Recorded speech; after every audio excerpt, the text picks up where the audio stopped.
Hello, welcome all of you बेटा my channel G1 GVN educational academy.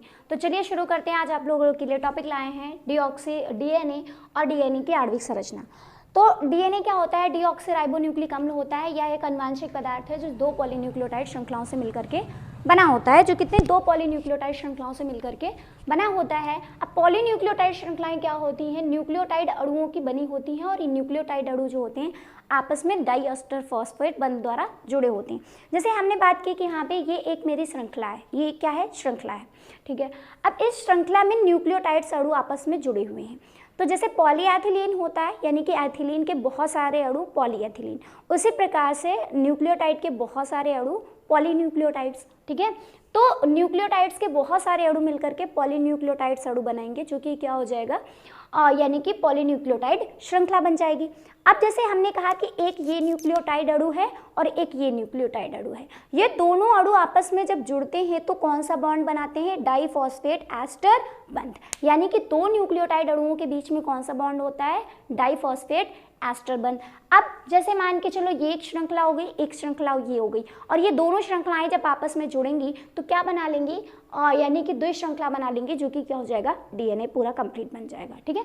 तो फिलहाल मैंने यहाँ तक इसमें जाना कि पॉलीन्यूक्लियोटाइड श्रृंखला क्या होती है। अब बात करते हैं न्यूक्लियोटाइड। न्यूक्लियोटाइड अणु क्या होते हैं? तीन अणुओं से मिलकर के बने होते हैं, क्षार, शर्करा तथा फॉस्फेट समूह। क्षार, शर्करा तथा फॉस्फेट समूह। शर्करा कितने प्रकार की होती है? दो प्रकार की होती है। डीएनए में जो होती है डीऑक्सीराइबोस शर्करा होती है, और आरएनए में जो होती है राइबोस शर्करा होती है। इसलिए इसका नाम पड़ता है डीऑक्सीराइबोस न्यूक्लिक अम्ल और इसका पड़ता है राइबोस न्यूक्लिक अम्ल, ठीक है। तो ये जो हमारा डीऑक्सीराइबोस शर्करा है वो इसमें क्या होता है? एक ऑक्सीजन अणु नहीं होता है। जैसे इसमें देखो C5H10O5 है, तो इसमें C5H10O4 है, ठीक है। अभी बना के बताएंगे। फॉस्फेट ग्रुप जो तुम्हारा होता है PO4 होता है, PO4 होता है, क्योंकि हाइड्रोजन बॉन्ड जब बनते हैं तो वो हट जाते हैं, तो PO4 माइनस माइनस माइनस होता है, ठीक है। नाइट्रोजन क्षार जो तुम्हारे होते हैं एडेनिन, थाइमिन, ग्वानिन, साइटोसिन, चार प्रकार के होते हैं। एक और होता है यूरेसिल, जो कि आरएनए में होता है, उसको बाद में बताएंगे, ठीक है। अब प्यूरिन किसे कहते हैं? प्यूरिन और पिरिमिडीन के बारे में थोड़ा जान लो, ये मोस्ट इंपॉर्टेंट है। ये बेटा मोस्ट इंपॉर्टेंट है, ये मोस्ट इंपॉर्टेंट है, ठीक है। और ये भी जो तुम्हारा है शर्करा, ये दोनों भी क्या है? मोस्ट इंपॉर्टेंट है, ठीक है, मोस्ट इंपॉर्टेंट है। तो ये दो जो तुम्हारे टॉपिक हैं ये मोस्ट इंपॉर्टेंट है। अब प्यूरिन पिरिमिडीन क्या होता है, जरा इसके बारे में पहले जानते हैं। प्यूरिन क्या होता है कि एडेनिन प्लस ग्वानिन के क्षार समूह को क्या कहते हैं? प्यूरिन। पिरिमिडीन किसे कहते हैं? थाइमिन प्लस ग्वानिन के क्षार समूह को क्या कहते हैं? यानी कि सभी के ऐड को क्या कहते हैं? पिरिमिडीन कहते हैं। यानी कि सॉरी, टी और सी, यानी कि थाइमिन और साइटोसिन। थाइमिन और साइटोसिन को क्या कहते हैं? टीसी याद रखो, पिरिमिडीन, ठीक है। पास हो गए तो टीसी मिलेगी, यानी कि पिरिमिडीन, ठीक है। तो पिरिमिडीन यानी कि टीसी, और प्यूरिन एजी, ठीक है। अब उसके बाद में किसकी बात करते हैं? ये हो गया। अब इसमें थोड़ा बात करते हैं कि हम ये एडेनिन, थाइमिन, ग्वानिन, साइटोसिन, आखिर में ये क्षार हैं क्या। तो सबसे पहले हमने क्या किया? एक ये वाला बेटा बनाया, ध्यान से देखना। एक ये हमने 6 ग्रुप की संरचना बना ली, 6 श्रृंखलाएं हैं, और एक ये हम यहाँ पे हमने 5 श्रृंखला बना ली, ठीक। फिर से हमने क्या की? एक 6 श्रृंखला बना ली, और एक कितनी श्रृंखला बेटा बना ली? 5 श्रृंखला बना ली, 5 ग्रुप हो गए। काउंट करो, इधर से देखेंगे तो देखो 6 हैं, 1 2 3 4 5 6, और इधर से देखेंगे 1 2 3 4 5, ठीक है। तो ये बन गया। अब इसमें हम क्या करेंगे? यहां से हम हटा करके क्या जोड़ दें? नाइट्रोजन। यहां से हटा करके हम इसमें क्या जोड़ दें? नाइट्रोजन। यहां पर हम क्या लगा दें? NH2। और यहां से हटा करके हम क्या जोड़ दें? नाइट्रोजन। और यहां से हटा करके हम क्या जोड़ दें? नाइट्रोजन, ठीक है। अब यहां पे हमारा एक बॉन्ड, सिंपल सी बात है, लग जाएगा। एक डबल बॉन्ड यहाँ पे लग जाएगा, क्योंकि कार्बन की बैलेंसिंग पूरी करनी है। ये हमारा कंप्लीट हो गया। अब इसमें देखेंगे यहाँ पे हम क्या करेंगे कि यहाँ पे हमने एक एन लगा दिया, एक एन हमने यहाँ पे लगा दिया, ठीक। एक बॉन्ड हमने यहाँ पे लगा दिया, एक बॉन्ड हमने यहाँ पे लगा दिया, और उसके बाद में हमने क्या किया? एक एन यहाँ पे लगाया, जैसे कि इसमें था, सेम प्रोसेस कर रहे हैं। एक एन हमने यहाँ पे लगा दिया। देखो अभी तक पूरी सेम स्ट्रक्चर है, बस इसमें NH2 लगा हुआ है और इसमें जो है नहीं लगा हुआ है। अब यहाँ पे हम NH2 की जगह पे क्या लगाएंगे? ऑक्सीजन ग्रुप लगा देंगे। और यहाँ पे जो हमारा बचा हुआ ग्रुप है यहाँ पे हम NH2 एमिनो ग्रुप लगा देंगे। ठीक, अब ये जो हमारी संरचना बन के तैयार हो गई, ये एडेनिन की हो गई, ये किसकी हो गई, ग्वानिन की हो गई। ये संरचना किसकी हो गई, एडेनिन की, और ये वाली संरचना किसकी हो गई, ग्वानिन की। अब इसमें बचा है क्योंकि नाइट्रोजन की 10 बैलेंसिंग होती है इसलिए यहाँ पे एक H लगा देंगे, और इनमें भी एक H इसमें एक H इसमें लग जाएगा, तो उसकी कोई ज़रूरत नहीं है। ठीक है, ये हो गया एडेनिन और ग्वानिन की संरचना। अब बात किसकी करते हैं, थाइमिन और साइटोसिन की। तो एक यहाँ पे हमने क्या किया, यहाँ पे एक हमने 6 यानी कि संरचना बना ली, 6 संरचना वाली, और एक यहाँ पे 6 वाली बना ली। ठीक, बन गई। अब हम क्या करेंगे, यहाँ से हटा करके इसमें N जोड़ देंगे, यहाँ से हटा करके इसमें N जोड़ देंगे। ठीक, और यहाँ से हटा करके यहाँ पे N जोड़ देंगे, यहाँ पे N हो जाएगा। ठीक, इतना कंप्लीट हो गया। यहाँ पे एक बॉन्ड लगा देंगे और यहाँ पे हो जाएगा NH2। क्या हो जाएगा, NH2। एक में क्या हो गया, NH2। एक में हमारा क्या हो जाएगा, ऑक्सीजन, और एक में हमारा जब इधर ऑक्सीजन हो गया और इधर भी हमको क्या लगा देना है, ऑक्सीजन, इसमें भी ऑक्सीजन। ठीक है, देखो अभी इसको हटा दो। यहाँ तक की मेरी पूरी संरचना अभी तक सेम है। नाइट्रोजन नाइट्रोजन यहाँ पे जुड़ गए, डबल बॉन्ड यहाँ पे जुड़ गया। ठीक, यहाँ पे ऑक्सीजन जुड़ गया। अब एक में हमारा जोड़ दो NH2 और एक में जोड़ दो इसमें क्या, ऑक्सीजन, और जिसमें ऑक्सीजन जुड़ेगा उसके साइड में यहाँ पे रहेगा CH3। ठीक, क्या रहेगा, CH3। अब ये जो हमारी संरचना बन के तैयार हो गई वो किसकी हो गई, थाइमिन की, और ये किसकी हो गई, साइटोसिन की। ठीक, complete. Adenine, thymine, guanine, cytosine, चारों 4 बन गए। अब बात किसकी करते हैं, शर्करा की। शर्करा में ध्यान से देखो, अगर हम इसको इस तरीके से बनाएंगे, यहीं पे दोनों बना देते हैं, तो सबसे पहले ये पेंटोज शुगर है, तो हमने ये 2 ऐसे बनाए, फिर एक हमने ऐसे 2 ऐसे नीचे किए और एक में इसको मिला दिया। 5 ग्रुप बन गए। जब ये हमारे 5 ग्रुप बन गए, यहाँ पे हमें क्या लगाना है, CH3, और यहाँ पे हमें क्या लगाना है, OH। एक साइड में H, OH, यहाँ पर H, यहाँ पे H, और यहाँ पे हमारा H और OH, यहाँ पे हमने लगा दिया ऑक्सीजन। ठीक है, तो ये जो हमारी बनी ना वो डीऑक्सीराइबोस शर्करा बनी। कौन सी, डीऑक्सीराइबोस शर्करा,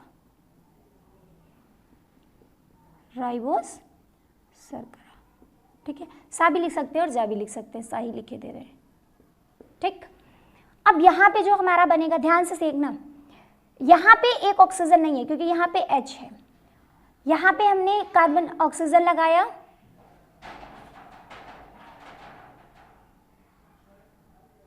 और यहाँ पे हमने क्या लगाया, CH3 लगा दिया, और यहाँ पे हमारा OH, यहाँ पे OH, H, OH, H। ठीक है, और यहाँ पे भी हमारा क्या होगा, H और OH। ध्यान से देखो, इसमें अगर हम काउंट करेंगे, काउंटिंग कार्बन की कहाँ से होगी, यहाँ से होगी। 1 कार्बन, 2 कार्बन, 3 कार्बन, 4 कार्बन और 5 कार्बन। 5 कार्बन हो गए। ऑक्सीजन कितने, 1, 2, 3 और 4 ऑक्सीजन हो गए। तो अब जब 4 ऑक्सीजन हो गए तो ये देखो 4 ऑक्सीजन 5 कार्बन, और इसमें हम देखेंगे 1, 2, 3, 4, 5 ऑक्सीजन है, कार्बन कितने हैं, 5 ही हैं। तो इसलिए ये हमारी कौन सी है, राइबोस शर्करा। कौन सी है बेटा, ये राइबोस शर्करा। ठीक हो गई। अब हमने यहाँ पे जाना कि ये हमारा क्या होता है, डीऑक्सीराइबोस शर्करा, जिसमें दूसरे कार्बन से एक ऑक्सीजन समूह हटा हुआ होता है और इसमें पूरे ऑक्सीजन समूह होते हैं। अब हम किसकी बात करते हैं, फॉस्फेट ग्रुप की। तो फॉस्फेट ग्रुप हमारा क्या होता है, P हो गया, इसके साथ में डबल बॉन्ड ऑक्सीजन हो गया, फिर यहाँ पे ऑक्सीजन हो गया, फिर यहाँ पे ऑक्सीजन हो गया, यहाँ पे ऑक्सीजन हो गया। फॉस्फेट की बैलेंसिंग कितनी होती है, 5। देखो 1, 2, 3, 4, 5, पाँचों पूरी हो गई, और यहाँ पे हम एक H जोड़ देंगे, यहाँ पे एक H जोड़ देंगे, यहाँ पे एक H जोड़ देंगे। ये बन गया फॉस्फेट ग्रुप। ये कौन सा है, फॉस्फेट ग्रुप।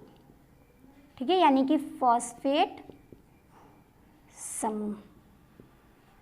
ठीक, अब इनको हम थोड़ा ब्रैकेट में करे दे रहे हैं। ये तुम्हारी हो गई दोनों शर्कराएं, ठीक। ये हो गया फॉस्फेट ग्रुप, ठीक। और ये हो गया तुम्हारा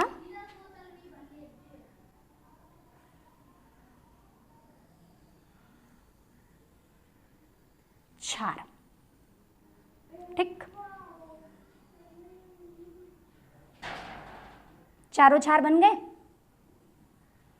ये हो गया कंप्लीट, ठीक। अब किसकी बात करते हैं, ठीक है, ये बन गया। अब हम क्या करते हैं, देखते हैं कि न्यूक्लियोटाइड अणु कैसे बनते हैं। तो न्यूक्लियोटाइड अणु क्या होते हैं, यहाँ पे देखे ले रहे हैं, ठीक है, इधर यहीं पे। ये हमारा हो गया डीऑक्सीराइबोज शुगर। ये कौन सी हो गई बेटा, डीऑक्सीराइबोज शुगर, ठीक, या राइबोज शुगर ले लो। और ये हमारा हो गया CH3 था तो CH2 हो गया। यहाँ पे जुड़ गया हमारा फॉस्फेट ग्रुप और यहाँ पे हमारे क्या जुड़ गए, क्षार, ठीक। अब इस संरचना को क्या कहेंगे, न्यूक्लियोटाइड। क्या कहेंगे, न्यूक्लियोटाइड, ठीक। अब इस संरचना को क्या कहेंगे,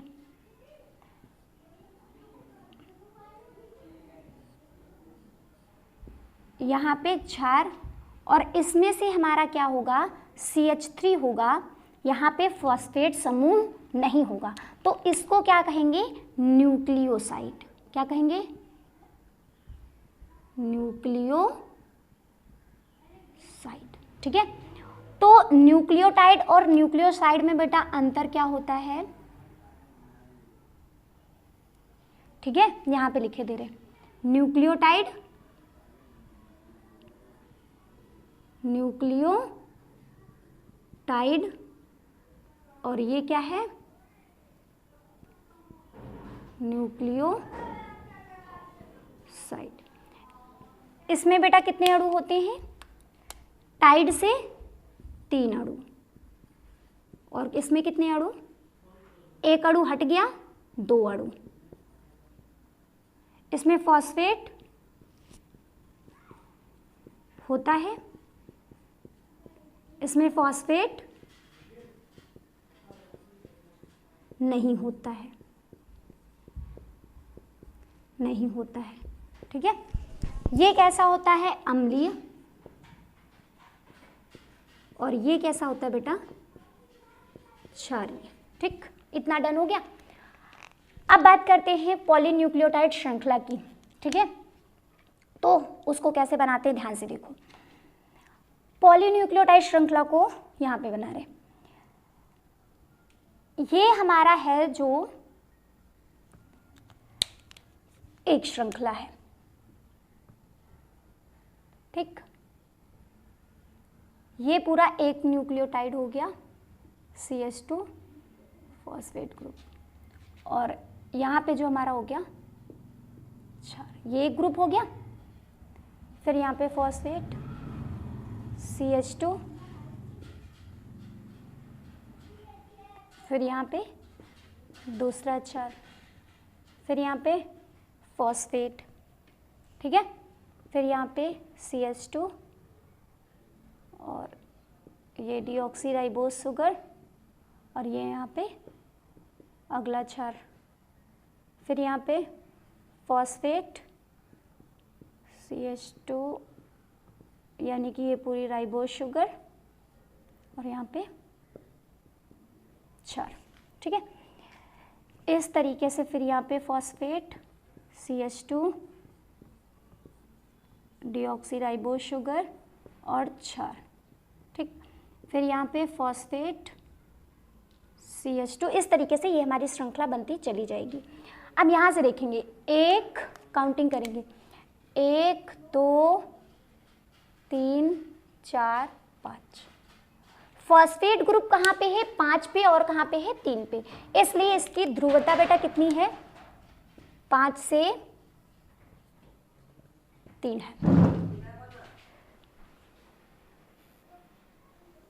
ठीक है। अब दूसरी जो श्रृंखला होती है वो हमारी यहां से जाती है, ये है पॉलीन्यूक्लियोटाइड श्रृंखला। क्या है, पॉलीन्यूक्लियोटाइड श्रृंखला। ठीक है। अब दूसरी श्रृंखला जो हमारी होती है वो इधर से जाती है, कहाँ से जाएगी, इधर से जाएगी। ये हमारा डीऑक्सीराइबोज शुगर, यहाँ पे क्या होगा, क्षार CH2 फॉस्फेट, फिर यहाँ पे फॉस्फेट CH2 शुगर, यहाँ पे क्षार फॉस्फेट CH2, यहाँ पर क्षार, फिर फॉस्फेट और शुगर पे CH2 होगा, CH2 और यहाँ पे क्या होगा, क्षार। ठीक है। और यहाँ पे क्या होगा, फॉस्फेट CH2 शुगर और यहाँ पर क्या होगा, क्षार और यहाँ पर फॉस्फेट। इस तरीके से ये हमारी संरचना बनती चली जाएगी। अब यहाँ से काउंटिंग करेंगे, देखो 1 2 3 4 5। तो ये जो श्रृंखला है वो हमारा फॉस्फेट ग्रुप है 5 और 3 पर। कहाँ पर है, 5 और 3 पर। इसलिए ये जो हमारी सीरीज जाएगी श्रृंखला वो कौन सी होगी, 5 से। ठीक है। और ये क्षार आपस में जुड़ जाते हैं। यहाँ पे अगर एडेनिन है और यहाँ पे कितना है, थाइमिन, तो 2 हाइड्रोजन बंद। ग्वाइनिन और साइटोसिन है तो 3 हाइड्रोजन बंद। अगर एडेनिन थाइमिन है तो 2 हाइड्रोजन बंद, और साइटोसिन ग्वाइनिन है तो 3 हाइड्रोजन बंद, और थाइमिन एडेनिन है तो 2 हाइड्रोजन बंद। ऐसे ये हमारा डीएनए की आणविक संरचना बन जाती है। इस एक पूरी श्रृंखला को क्या कहते हैं, पॉलीन्यूक्लियोटाइड श्रृंखला, और दोनों श्रृंखलाओं को क्या कहते हैं, डीएनए की आणविक संरचना। तो ये हमारी क्या बेटा बन के तैयार हो गई, डीएनए की आणविक संरचना। ठीक है। तो ये हम लोगों का पूरा आज टॉपिक कंप्लीट हो गया, जो कि मैंने बहुत अच्छे से कवर करवाया है।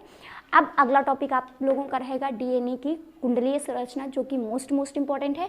और इसमें से इंपॉर्टेंट है प्यूरिन, पिरिमिडिन क्या होता है, adenine plus guanine, thymine plus cytosine, ये संरचना, ये पूरी दोनों संरचनाएं। ठीक है। एडेनिन, थाइमिन, ग्वाइनिन, लगभग फिलहाल जितना लिखवा है, न्यूक्लियोटाइड अणु, न्यूक्लियोटाइड और न्यूक्लियोसाइड अणु में अंतर, न्यूक्लियोटाइड अणु की संरचना, न्यूक्लियोसाइड्स अणु की संरचना, और ये पूरा और ये संरचना। ठीक है। तो इसको यहीं पे ख़त्म करते हैं। चैनल को सब्सक्राइब कीजिए और वीडियो को लाइक एंड शेयर कीजिए। धन्यवाद। Thank you.